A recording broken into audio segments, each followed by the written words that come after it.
changing your lifestyle is probably the hardest thing to do, Yeah. just of its nature. So to change your lifestyle and then on top of that, have to grow your practice and introduce new concepts to adopt when you're, harder to do later on in your career when you've become sort of conditioned to have life as it is. Hey everybody, what's up? Welcome to another Go Live episode. I'm your host, Joshua Scott, and I am sitting here with a good friend of mine. Guys, this is Drew Phillips with PracticeCFO. Man, what's up? How you doing? Josh, thanks for having me. It's a pleasure to be here. So Practice CFO, my name's Drew Phillips. Nice to meet everybody. Yeah, man. Drew is he's sitting on the West Coast today. He's San Diego area. So I'm here in the Midwest coming up on a Friday afternoon, but your day is kind of just getting started. So I'm sure you got a busy day. What's your Fridays normally look like, man? Fridays for me, as I'm sure you know, Josh, they're pretty intense. All of my doctor clients, they usually have the Friday off. So Yeah. Friday's usually my busiest day. It's a 7 to 7 type of day usually. And today's no different. Luckily, we were able to squeeze this in. Josh is just as busy as I am. You look at this guy's calendar, he's booked out 3 months. I appreciate you squeezing this in. I know, man. I like doing these on Fridays for that same reason, right? Because it's just like availability of people to do things like this. But at the same time, like I know people like you and me, we're busy on Fridays for sure. We are, So, yeah. man, look, you and I got to know each other because it was funny. It was interesting. I think it started about last year, towards the end of last year, maybe before that. But I started seeing people getting referred over. They're like, oh yeah, I'm like, because I always ask like, how'd you hear about us? It's one of the first things I do in an email. And my CFO, practice CFO, Drew Phillips sent me over to you, and I was like, I don't know who this guy is, but cool. And then so a couple of them came through, and then we started a couple clients. By the time we started our second client, I was like, I got to find out who this guy is. So we reached out, and you and I had a great first phone call like a couple months ago, and I was like, all right, man, let's get you on the show. But give me let's kind of back up. How did you even get into dentistry? How'd you find yourself here? I kind of stumbled into it. I started my career in private equity in merger and acquisition consulting. Did that for a number of years. Then when I decided to move to San Diego, I actually met the founder of Practice CFO, my partner, Wes Read. And he was just, he kind of pitched me on dental a bit, kind of gave me, what it looked like from an injury inside perspective. And ultimately, I really liked him, and like I liked his business model. I liked the way that he was structuring everything.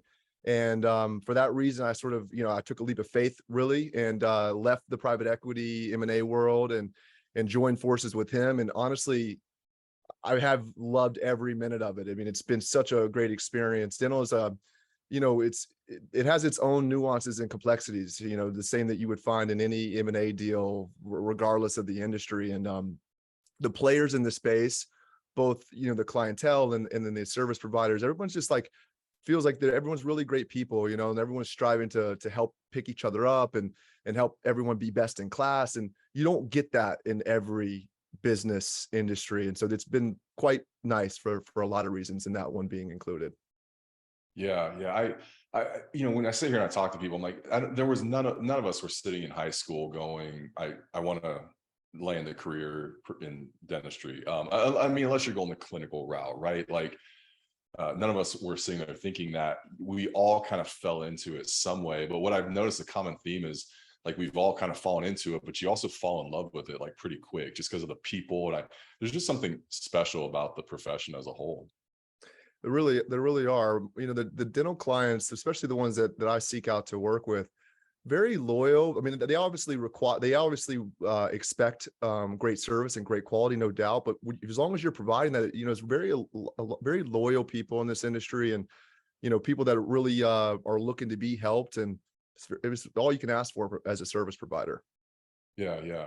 So give me a little background on Practice CFO. Like, how did that actually get started? Kind of pre you joining in, and then what's it look like since then?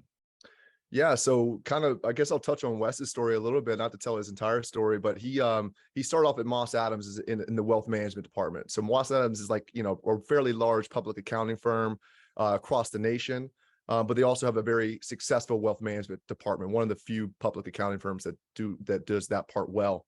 So his background is more in investment management. And he met somebody up in Oregon who also owns a firm similar to ours. And they partnered, they joined forces for a few years.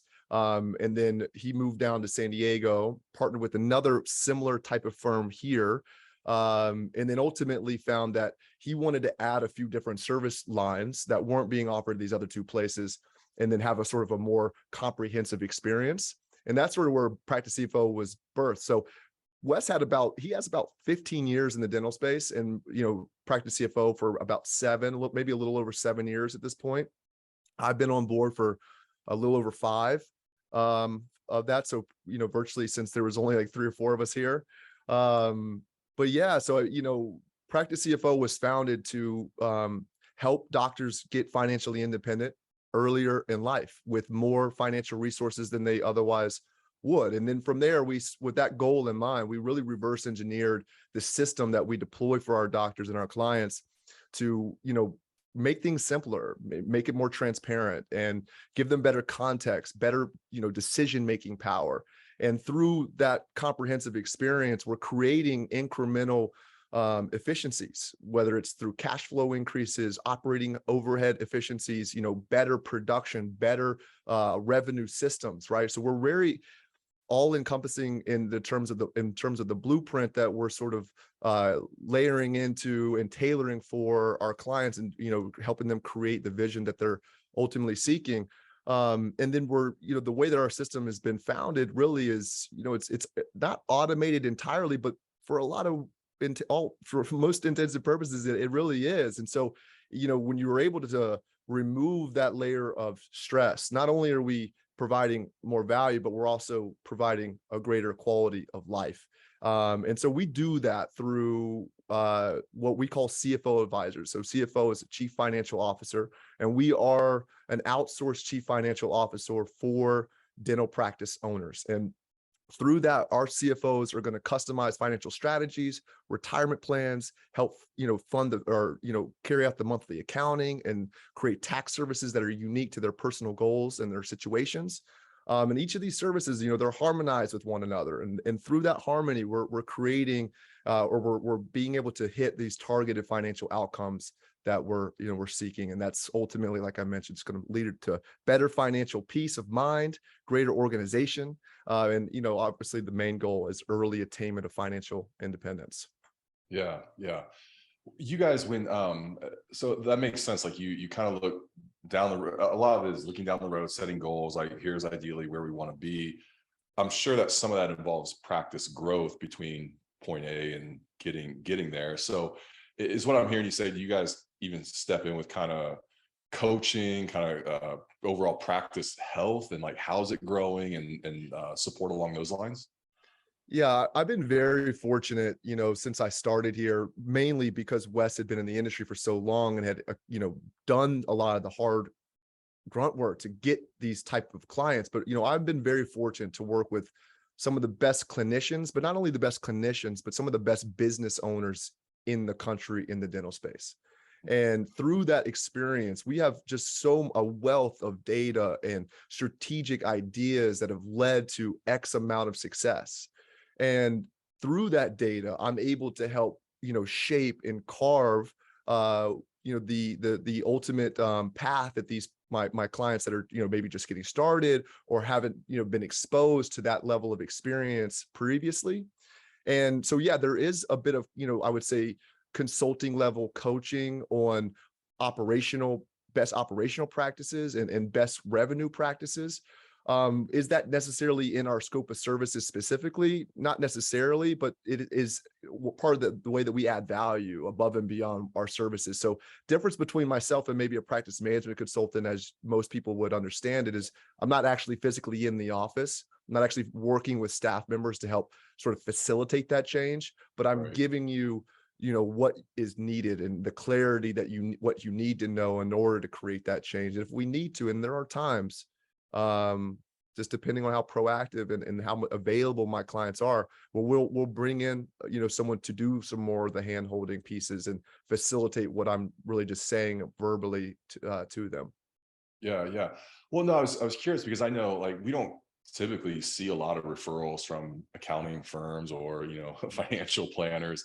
And so that was what was interesting to me, because I'm like, how do those conversations start, but I think it's you guys, from my perspective, in our conversations, of you being invested in them more than just a number and a client, but helping them kind of, yeah, like grow. And so when those conversations come up, you're able to spot, hey, marketing needs a little attention, I got the guy for you, and you're sending people to us. So is that kind of typical how that No, plays out? 100%. And back to the data piece, right? Like how much data that I have. We work with over 300 practices across the nation. We're almost in 35, 40 states. So I was, I didn't have an opinion on marketing for many years. And then as I'm watching, and my brother is a co-founder of a marketing company up in LA. They work with, other industries. But point is I was able to leverage his knowledge to assess the marketing outcomes that I was seeing and the data that I was seeing from all my clients working with all these various marketing vendors. And as Josh, I'm sure you go to the CDA or any of these big dental conventions, and 80% of the vendors there are marketing, dental specific marketing companies. So it's hard to navigate through that. And then, Yeah. but in that data repository that I had, there was one or two shining stars, and Studio 88 was one of those shining stars, where just it was unequivocally better performance, and not just better performance, but aesthetically. That was one of the things that drew me to you guys initially, is I got a couple of your portfolio websites, and like you guys were just heads and shoulders above the game when it comes to the aesthetic components and the way that the website sort of scrolls, and just added a layer that I thought really aligned with the vision and the ultimate idea of where my particular set of clients want to go, which, there's a pathway to get there, and having a great marketing partner is going to be one of those key pieces. And it just, it resonated really well. And especially with my doctor clientele specifically. Yeah, yeah.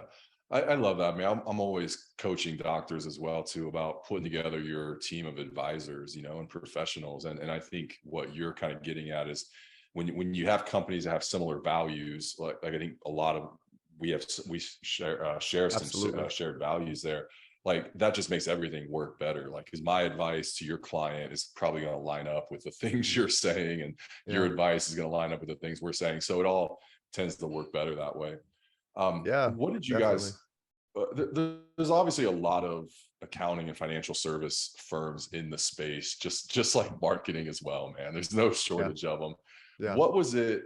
What was the problem, the unique problem you guys were trying to solve, or what was it that you were trying to do different? ADA statistic, right? 60 or sorry, 90% of dentists, 95% of dentists can't retire by the age of 63. That's a pretty wild stat, given how, profitable some or a lot of these practices can be. So that way, I mean, I think at a simple level, it was to help solve that issue. But, in terms of how we're actually facilitating that and carrying that out, and we have we have a 2% attrition rate, so 98% of our clients have stayed with us since they started, and that's something that I feel very strongly and passionate about maintaining. And you only get there through excellent communication, great results, obviously.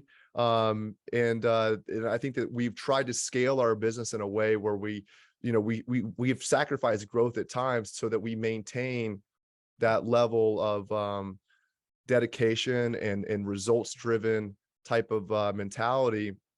And it seemed to have been working, fairly well. I think that if it's this, I really like this. It's the system, I think, in a lot of ways, and how encompassing all of our services are, right? I mean, we literally manage every financial component of their lives, from business to personal. You're not going to three sets of providers with, disjointed information. You have all of the information about their entire life right here in front of me. And we're able to map out things and make and execute and implement so much faster when we're having that level of data and clarity from which we're operating from. So I think that those are the reasons, and what I hear so many times is, that they love to be able to, they love that they're able to get me the same day if they call me or text me, and like, it's just that level of communication and the dedication to the partnership. Yeah. Yeah, I've always had a rule about responsiveness, and I always try to be super. I never, I mean, at most it's like 24 hours, and that's even rare for that. It gets challenging the further this goes on, to be able to have that. But some of it for me just becomes about delegation and other things like that to maintain that level of responsiveness. What do you guys, you mentioned not growing as fast or controlling the growth. Tell me a little bit about that, because I from being in this profession, the other side of it. I mean, dentistry is all about dental practices are all about expansion and group practices, and it's all going that way. But even on the other side of it, man, there's a lot of pressure for supporting firms to grow fast as well. And it feels like everybody's taking investment money, blowing up, like scaling up. Like, are you scaling? Like all the things we talk about. Yep. Tell me kind of your guys' approach to that. Well, our model is partnership for the entire, life basically. Once you start as an owner, or even before, we help people buy their practices too. Our goal is to be their partner until we're sending them their required minimum distributions in retirement. And with that model, we don't necessarily need as many people. Number one. Number two, the quality of our people that we have on our teams have to be at a level that fosters that long of a timeline. And it's like the same issue with dental practices right now, right? Everybody's looking for hygienists and assistants and front office people. Wages are going through the roof. But the team is so vital to the ultimate success. And so finding quality people is always a challenge in any service-based business, number one. So Yeah. making sure that we have the right people in place at the right junctures to continue to scale has been one of the number one pieces of that. And also we were a scratch start. So, if we started at a point where we just would yell like, hey, client A needs this, send it to them. And, it can't work like that anymore. And so developing processes so that when you sign, 8-10 clients in a month, that the whole system doesn't fall apart for the people that are already on board. So it's just making sure that we have the system built to absorb the higher levels of growth, which we feel in a good place right now to do so. Yeah. No, I love it. And those are the things I think we have in common, because we've felt the same way too. And I know that clients feel that on the other end. Systems just take time to get built. And when we act like, oh yeah, we just built those in the last 30 days. I'm like, no, you didn't. Like Like, it takes longer. how many stories have you heard where like someone was like, I heard so many great things about this program. I used to really love working with them, but they just gotten really watered down. Like, like those are the stories that keep me up, right? It's like I don't want to be that example. Yeah. Because we're at some conferences and stuff, and I have a conversation that goes something like, hey, somebody will come up to me and they're like, hey man, I'm always hearing good things about you guys. I always have. Just, it's just amazing what you guys are doing. And I'm like, well, hopefully that continues. Like, my goal is that continues. And if it doesn't, if you start hearing other things, come and tell me, because Immediately. but yeah, I want to know. But we've done the same thing. Like this year, we actually capped our new clients on a monthly basis. We just said we're only taking X amount. And part of that was because I went to my creative team and I'm like, if we did X, we would still have a really great year. It'd be our biggest, growth year. But like, you guys can manage this kind of workflow month to month. And they were like, yes, thank you. Like, we can stretch and meet that, but yet it also is manageable. And they know they're not getting hit with like 50% more than that or whatever. And so that was our attempt of just going, hey, it's the experience is way more important than our growth and what we're trying to prove to whoever. I don't know. Absolutely. Couldn't agree more. So I was gonna say, what does your ideal client look like? But what does your like average client look like that you guys work with? Yeah. So, my ideal client could look a few different ways. I'll start with, as from the age progression, which I'm not an ageist by any means. It's just, there are certain, things that are important at different stages of your career. And Yeah. that sort of can be summarized by what age you are currently. So I would say for early stage dentists, that are, just out of residency, 2-year associate, getting ready to start their practice ownership journey, it's very simple. I want someone that is hungry, they're motivated, they are, willing to take direction, and they've got some, you know, some good experience from being able to manage multiple columns and produce. So, if you're in a high paced PDS practice and you've got all the other sort of intangible criteria, that works. If you're in a slower paced fee for service office and you really haven't, know what it takes to produce $10,000 a day and run between two, it could be a little bit more challenging to take on the practices that I think that my early stage dentist should be approaching, Yeah. which is around $1 million in collections or more. And probably between 1.1 to 1.3 is the sweet spot, because at that level, we're able to have enough cash flow to reinvest back in the business to keep it on an accelerated path. Anything much less than that, and I know every market's a little different in what that number is. Southern California, it's around 1 to 1.3. But we need to have that level of cash to reinvest back in the business so that we continue on that accelerated path. Anything less than that, and we're really just paying ourselves and we just bought a job. And so those are the criteria that I look for.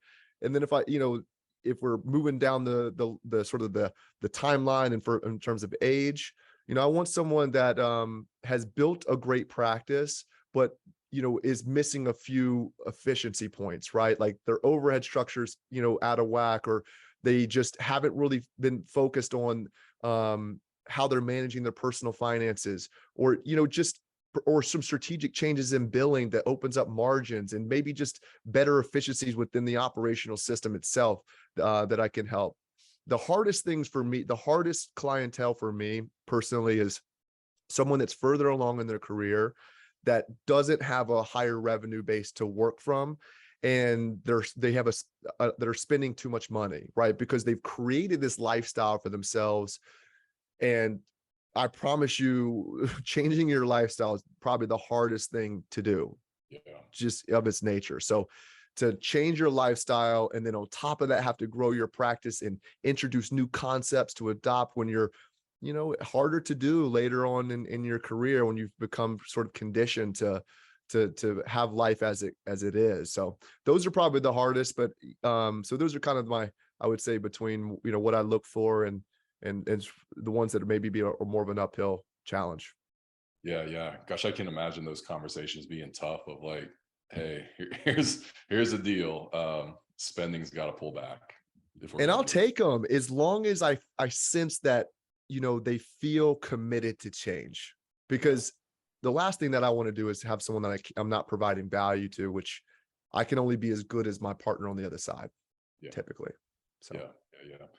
Do you guys, when you approach work with a client, does it typically start off kind of like one or two pieces? Is it all comprehensive, like with every client, or do you kind of engage on like maybe like accounting for one thing, but not financial planning? So we're not a la carte. We are a one-stop shop. It's sort of take it or leave it type of model, but and it's everything from payroll to accounting, as I mentioned earlier, wealth management, retirement plans, brokerage accounts. It's cash flow management, it's strategy, it's all of it. And we do like 3 to 4 board meetings a year with the CFO advisor. Obviously the accounting, the financial reporting is done monthly. The payroll design is so important. And the 401k management is so important, because everything is connected and interrelated. And so that's ultimately what we found to be the best method for us to provide the best results. Yeah, for sure. Tell me a little bit about, I know you guys got this, well, it's Associates on Fire. So tell me kind of where that came from and what you're doing there. So Associates on Fire was our best attempt to sort of take everything that we know about the dental space and put it, pen to paper. And in this case, it's, interactive visual videos and learning content. So it's Associates on Fire is segmented into 3, what we call fuel cells. The first fuel cell is for the early stage dentist, everything to know about student loans and, preparing for ownership. Fuel cell 2 is how to, evaluate a practice and how to get your best foot forward and finding the right practice for you. And then fuel cell 3 is about, anywhere from the first 90 to 3 years of ownership, everything that you need to know to hit the ground running. And then we have our own podcast associated with that, where we're bringing in industry experts, like yourself to come in and help shape and guide and inform. And So that's sort of the active component of that. And we're going to continue to expand on Associates on Fire and develop that program. It was born during COVID. And not that we had any more time. In fact, we had less time with all the stimulus efforts, but it was something that was really important to us to get started. And, our future outlook on that is we want to bring people like Josh and other service providers that have this wealth of knowledge and help them create their own video content, right? And even maybe leverage our little green screen studio that we have here and help them build that out, and then add that as a fourth fuel cell, which we're ultimately going to call continuing, be a continuing education platform to keep populating, keep informing, stay up to date with the trends. So that's the kind of the goal. It's all free, associatesonfire.com. Just sign up and you're ready to rock. Yeah. But yeah, we were actually talking before we went live here, because I started this right after COVID, and it was just kind of a attempt to get kind of some key thought leaders on as all that was like shaken out. Like, it was crazy, and for me, it was like, hey, there's wisdom in the masses here. And so if we get thought leaders on and we're all processing it and little bits to help. And so it was just kind of monthly. And this is episode number 41. You guys started, and I think you got 30. I looked, I think yesterday you got 36 episodes up. So kind of similar there for sure. A lot of similarities between us. It's been interesting. It's fun to see. Yeah. I love the educational approach too. And I always love, I think there's probably no stronger marketing play than just, generously, sincerely putting marketing education out. Was that kind of your guys' thinking behind it? Yeah. I mean, of course, anything to attract the right type of people to our team is our ultimate goal. But there was, we ultimately want to help progress the industry as a whole too. And I think that you do that via education and through greater understanding, right? The more you know, the more you realize you don't know. And it's just part of that whole chain, and that thought process is ultimately what guided us to do that. What role do you play in the content creation? I know you do some of the podcasts. Do you write some of the articles? Like, are you the voice behind the site? Like, yeah, no, so a lot of the content was created by me. Wes, obviously wealth of knowledge, right? Almost more than double the time that in the space than I have been. So a lot of the content was written by him. And then from the podcast standpoint, I think we're about 50-50 on episodes, he and I. So I mean, it's kind of a shared responsibility at this point. And it's the same thing that you probably preach to your dental clients, right? Like, your marketing strategy has to be active, and you have to carve out time to create this rich content that people will ultimately gravitate toward. And, education doesn't necessarily always lead to, new client growth. But it doesn't hurt. I'm sure of that. yeah. Well, no, I was curious, like, your kind of take on kind of realizing, like, yes, I've got a firm that I'm running, but yes, I'm also a content creator. Did that come naturally to you, or was that a little bit of a mindset? So I had always been drawn to video editing and videography, picture editing, so sort of all of it. And so it was kind of a dual prong thing. It was like, I want to explore this space sort of more intimately and get to know it for my personal self. And then also, use that knowledge as I'm learning it to use to foster this part of my on the business side. And so they kind of married very nicely. It took me, honestly, and trust me, the early videos are not nearly as good as they are today. But it took me about 1.5 to 2 years to really feel like I had enough mastery to produce solid content. Yeah. No, it's I think it's, when we look at dentistry, I there's part of it where I totally get it, and I empathize with the doctor who, it's 32, 36 hours a week, and it's chairside, and it's clinical, and it's tough, and it's hard. And there's no time, there's no time for anything else. I mean, it's like, there's maybe time to run the business side of it, but content creation, no way. At the same time, I'm like, man, if you can, that mindset shift of, yeah, we're a dental practice, but like, yes, we should be creating content. And it's that whole like, you're a dental practice, but you're also in a sense a media company. And like, so what are You you have to putting be. out there? You I know, come from a different world, Josh. I was conditioned very early on in my life to work 60, 70 hours a week. yeah, So when I hear the 32-hour thing, I'm like, you have time. It's just a yeah, choice.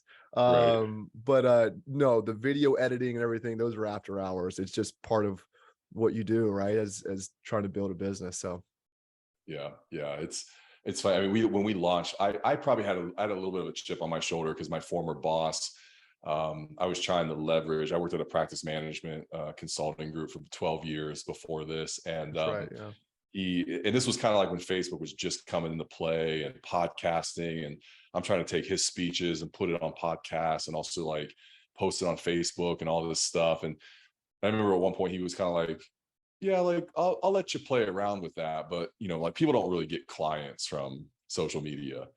And so when I started this, I was kind of like, I'm going to build an entire company from social media. Yeah. Watch me do it. So I think I had a little chip on my shoulder too, of like, we're just going to go this way, and we were all in from day one. You Let me know, ask you a question. How do you see the social aspect of marketing for dental practices evolving over the next 5 years or so? man, it's such a good question because it's the space is only getting more complex. Hmm. Adding in just like TikTok and Reels and like where's that going? And the thing is, like, I think we'll see the same trajectory that we saw with Facebook and we saw with Instagram, where early on it just gets discounted, and it's like, like right now, TikTok, I think people are like, oh, that's great. I don't think you're going to get new patients from TikTok. Right. So I think that's the vibe right now. And we're just kind of watching it. But, Instagram right now, I feel like is equal or probably has surpassed Facebook in its impact, where Yeah. I would have said a year to two ago, Facebook was still the primary platform for getting new patients. The more kind of trend setting dentists were on Instagram. But now, like, I feel like Instagram's kind of got that momentum. And I think it's going to probably ride that way for the next 4 to 5 years. But I'm like, man, before you know it, TikTok, all of a sudden it's going to be like, you got to be on TikTok to get new patients. Dancing dentists on TikTok is bringing them in. I know. Well, Instagram's algorithm changed over the last maybe almost a month. I honestly, it's Yeah. almost like a second TikTok at this point. Mhm. I feel like I don't even see the people that I follow, my friends' content, it's like hardly at all anymore. It's just, full Yeah. of videos that are probably things that I've like, you know, a segue of things that I've liked in the past, but it's just a bunch of random content at this point, which is probably going to help dental practice other businesses to get their content in front of people more frequently, I'd imagine. Yeah. And I think too, like, you've got to like be able to put it all in perspective and get in one, maybe two lanes that like fit you and you feel good about creating the content. And like if you're a photographer, so I'm like, man, go Instagram, and or whether you're a dentist and that's an outlet or not, but like find your lanes that work. You don't have to do all of them. I think that's part of it. Is you're in one or two, like there's tons of people, there's millions of people, there's more than enough people for you to get exposure through one lane. The other thing I think is really interesting, I saw this stat last month, and I'm not going to get it right, but it was like TikTok is now like the fourth largest search engine in the world. And Wow. I think it's because of obviously there's a huge Chinese population on it. So that's where it was founded and created. But I think that's going to be a play here in the future as we look at these social media companies that are becoming. I mean, YouTube. That's it's no secret that I think they're the second largest search engine. But even Instagram and TikTok, as people are just on there and they're going to search stuff, like how does that play into it, Yeah. right? Even in your guys' case, like somebody has a dentist on there and they just put in CFO, but Instagram knows they're a dentist and starts returning searches in their network, and you guys show up with some of your content. Yeah, so I think there's plays like that we just haven't quite seen yet either. Oh, yeah. I mean, the evolution of already what social media has become. I'm can't imagine what it'll be like in 5 to 10 years from now. What data points from outside sources they're able to bring together, and continue to put things that we think we want or they think that we want in front of us Right. is very, very interesting to see. That's for sure. Well, and then I think just the whole VR, AR thing too, when you think about the first dental conferences that start to show up in a pure VR experience, but then vendor opportunities, right? To actually, for you to be there in a virtual reality sense with your kind of virtual display and booth and setup and all that stuff. Like, so I think there's going to be some interesting stuff, but Have you ever seen the movie Ready Player One? yeah. I'm Yeah. a big on VR. I am. I'm huge. I'm big, Yeah. big on VR. I'm Yeah. excited Yeah. about that So, part. well, man, tell me, I mean, so you live in San Diego. Tell me what it's like living in SoCal. I mean, you couldn't ask for better weather, better people. I mean, really is great. San Diego it's, it is in Southern California. It is near LA, but a completely different culture and even Yeah. set of values for that matter. And I've thoroughly enjoyed. I'm from Charlotte, North Carolina, so completely different experience than what I knew growing up. But I feel like this is home for me now. So I don't see myself leaving. I want to raise family here and stay here. And yeah, it's nice to the only thing about San Diego, the only con, it's only one, but time moves really fast here because Okay. it's 70 and beautiful every single day. So you don't have those like inflection points for the seasons to sort of Yeah. rock your world a bit, you know? Yeah. Yeah. What I was gonna say is probably something I take for granted, but you guys probably, I mean, when you're up at like what I mean, whatever, like let's just say at 7 a.m., your day has already started because your East Coast clients are like, you're probably waking up to a email inbox like that's full already, right? Yeah, the East Coast clients are, it's a pro and a con because the after hours for them, it's much easier to service them after hours because Oh yeah. they're Yeah. after hours because it's still in my working day. Yeah. It's 3 p.m. for Um, you. yeah, Right. but like, yeah, if they want an early meeting, those could be tough. But yeah, we've managed to work it out. Right now, I would say are probably still 70%, you know, west of the Mississippi from a clientele Gotcha. perspective. Yeah. Yeah. Where do you guys where do you swing sports teams? Does everybody support LA or like you guys all Lakers fans? San Diego's got probably the worst sports fan base of all time. That's why we can't keep teams here. Right.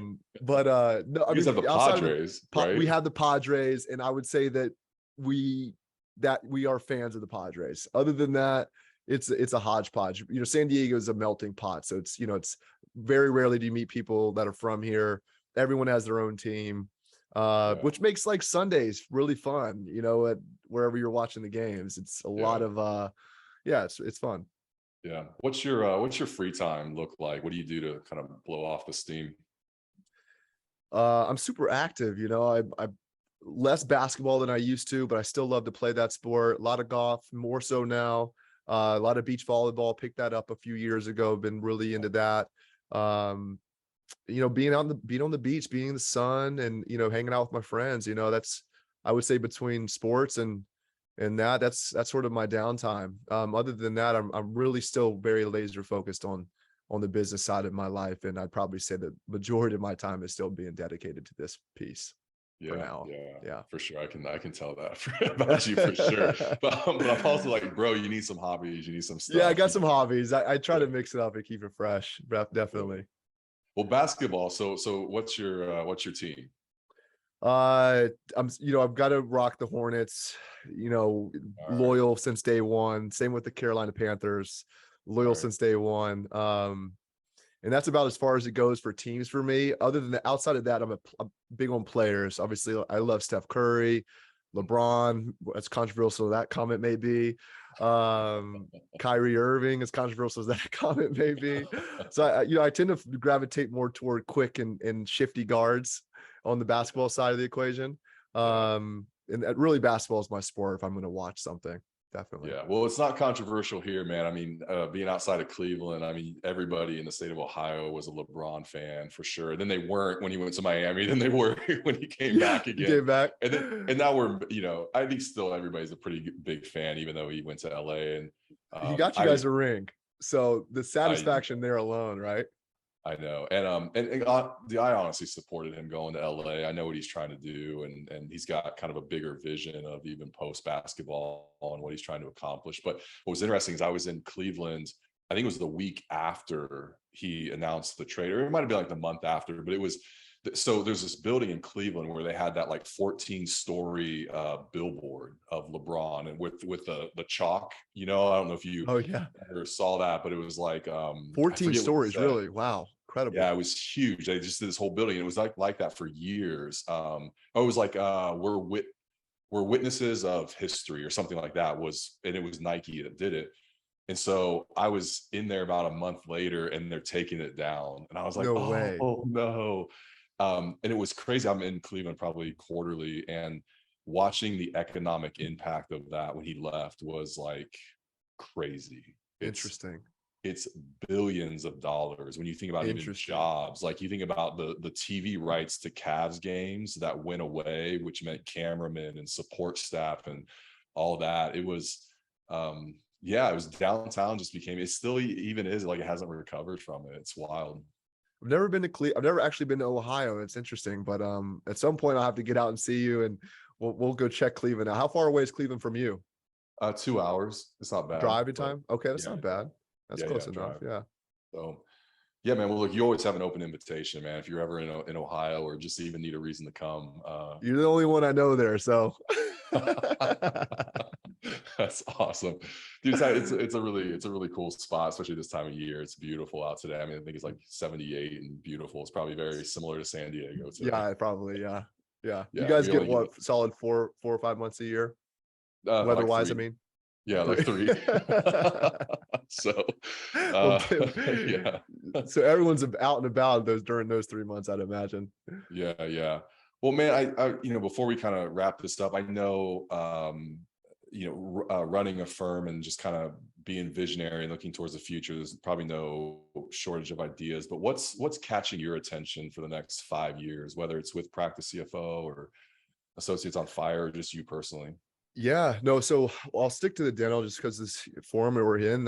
Um, I think that this isn't necessarily a novelty idea by any means. I think right now, myofascial uh, products and services, and then the aligning that with sleep apnea and sleep is going to be one of the biggest revenue generators over the next 5 to 10 years. Right now, that space is highly fragmented. There's very few big players in it.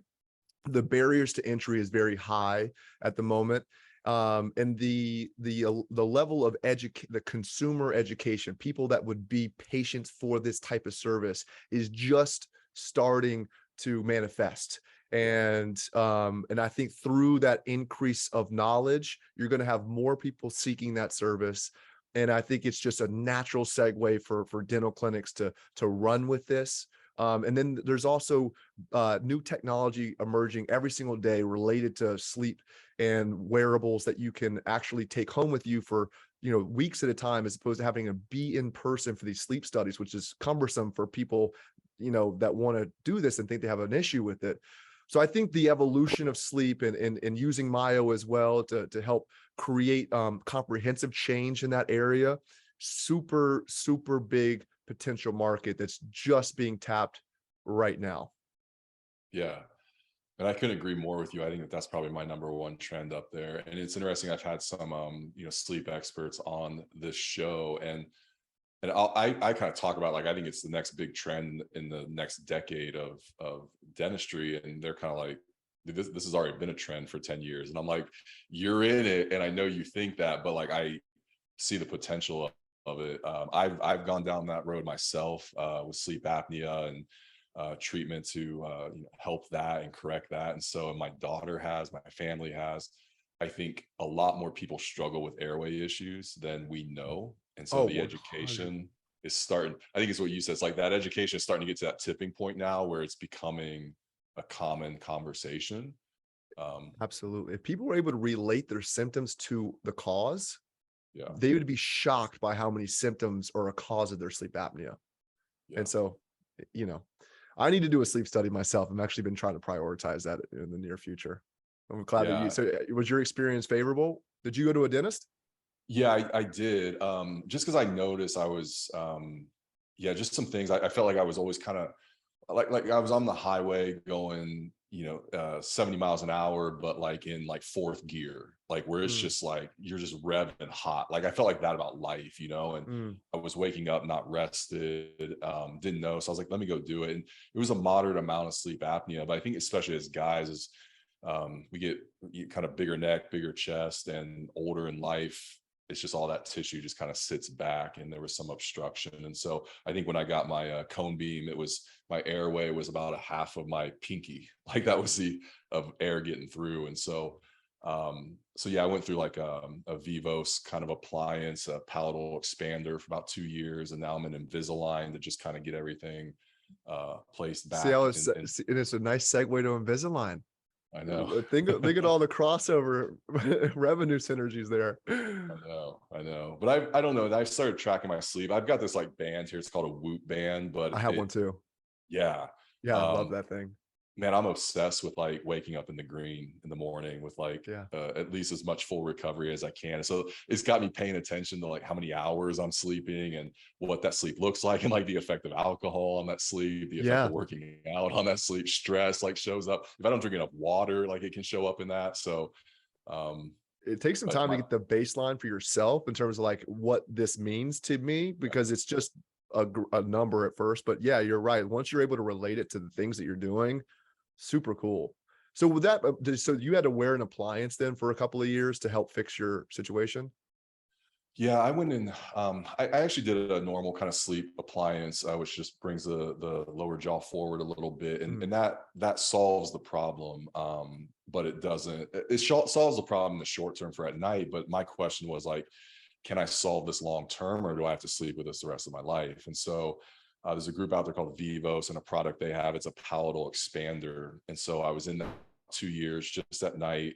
Got about 6 or 7 millimeters of growth just across both palates, expansion. And so it just kind of widened everything up. very interesting. Now, yeah. So, but like the amount of cubic airflow that makes a difference and is huge. Mm. So then we got to the point where it's like, okay, now let's do Invisalign, because I've got some gaps and just expand it a little bit more and fix those gaps. So I just started that. I think I'm in like my third set of trays. So Are yeah. you working with someone that's a client for the Yeah, Invisalign? yeah. Good. Yeah, I've actually in Vivos, there's not a whole lot. In fact, I think at the time there was nobody in Ohio. So I've been going out of state to see a client, because I just really trusted him, and he was kind of just on the forefront of that stuff. So I have one um, person I work with that does Vivos. That's how I am familiar. This expanding your palate as an adult is tough, which is why getting your kids in a pediatric office early in life is so yeah. important. Yeah, So and it's if I bring it up to GPs, man, there's all kinds of opinions about it, and they're all over the board. And sometimes I have to be careful. Like, do you know about this? What do you think? And some are like, you can't do that as an adult. You can't expand a palate. And I'm like, well, I did. I did. Yeah, And now some people are like, well, you can't put the teeth back all, like, you're gonna have gap issues, and it's gonna be tough to get them all back. So there's some of that I get. I've kind of gone down that road with some people I trust, but I think it's like what you said, we're just seeing some innovative stuff come on the market, and we just don't have enough data. And I think things are coming in like, can we expand adults palettes? Looks like we can. How do we how we move forward with that? So it's interesting space for sure. it is. I'm super stoked on it. I'm following it closely for sure. Yeah, well, you should get a sleep study, man. Just I'm see. going to. In fact, this is just prompted me to accelerate that timeline. Yeah, if you found out something was going on and you could get like 20-30% back by sleeping better, man, you'd take over the world, bro. I feel like I have to sleep like 2 straight days to get in the green. My moves. I know something's going on. I know. Well, look, it's my last question here. It's Friday. What's your normal like go to, like tonight when you walk out of the office at 7 p.m. what's your go to, like what are you eating, what are you drinking, what's your normal night look like? God, I mean, I'm gonna make myself sound so boring.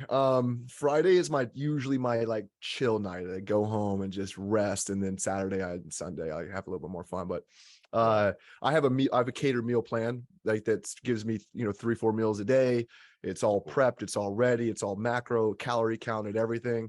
So I try to take out all of the I try to buy my time back ultimately, and cooking and food, as important as it is to me, it takes a lot of time to make that healthy. And so I take that variable away by just working with a group here in town. It's called Farm to Table.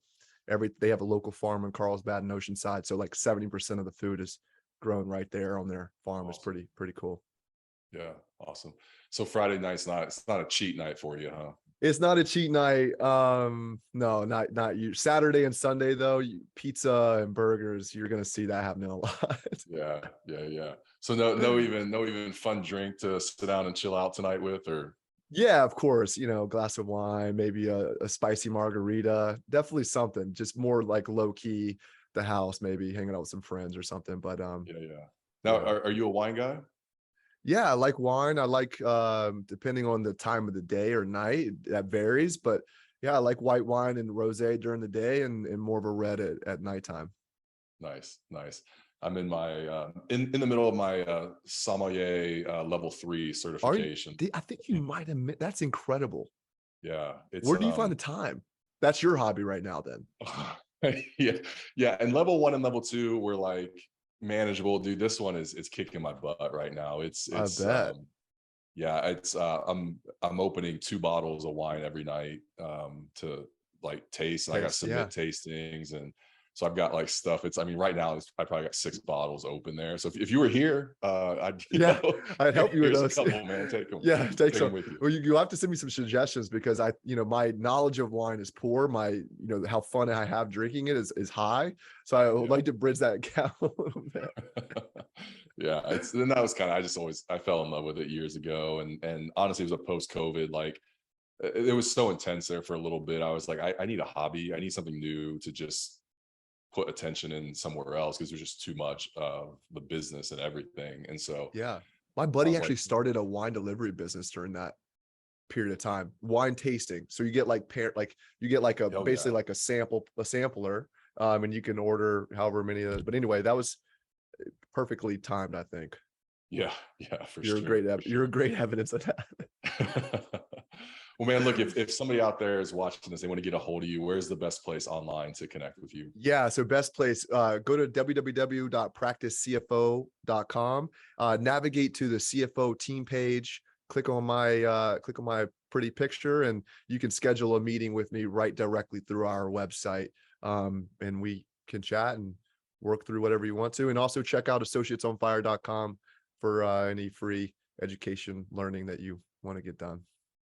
Yeah, especially if you're in an associate role, it's a huge resource. I mean, it's really a labor of love what you guys have done, putting it out there, just trying to help the profession. And I know that there's honestly legit attached to it. So yeah, I would take advantage of that. Thanks, man. I appreciate it. Dude, thanks. Appreciate you being here and spending your time with us. So yeah, man, enjoy your weekend, and I'm sure we'll catch up another time soon. I was honored to be on the show, Josh. Thank you. All right, guys. Thanks for joining us. We'll catch you on the next episode. See ya.